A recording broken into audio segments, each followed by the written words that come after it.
হাম রোগ থেকে বাঁচতে সকাল বিকাল একটি দোয়া পড়ে আপনার সন্তানকে ফু দিন। সকল ধরনের অসুস্থতা থেকে আল্লাহ আপনার সন্তানকে হেফাজত করবে।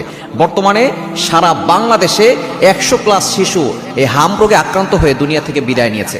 এজন্য অবশ্যই আমাদেরকে সতর্ক থাকতে হবে এবং এই হাম রোগের কি কি লক্ষণ রয়েছে, এর প্রতিকার কি এবং আমাদেরকে কোন কোন আমল করতে হবে, যে আমলের মাধ্যমে, যেই কাজের মাধ্যমে আমাদের সন্তানরা এবং আমরা সুস্থ থাকতে পারি।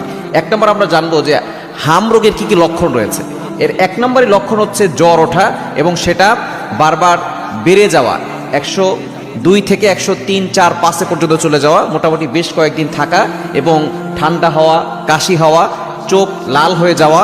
শুধু তাই নয়, লাল লাল যে রেশগুলো আছে সেগুলো শরীরের ভিতরে ওঠা, যে লাল লাল দানাগুলো শরীরে ওঠে, এগুলো যদি ওঠে অবশ্যই সতর্কতা অবলম্বন করতে হবে, দ্রুত চিকিৎসা নেওয়ার ব্যবস্থা করবেন এবং আপনি অবশ্যই অন্যান্য যেই বাচ্চারা আছে এবং যেখানে জনবহুল লোকজন বেশি থাকে সেখান থেকে আপনার সন্তানকে দূরে সরিয়ে নিয়ে আসবেন। তবে এখান থেকে বাঁচার জন্য আপনি সকাল বিকাল আপনার সন্তানকে একটা দোয়া পড়ে ফু দিলে আল্লাহ তাআলা আপনার সন্তানকে সকল ধরনের অনিষ্ট থেকে হেফাজত করবেন। দোয়াটি হচ্ছে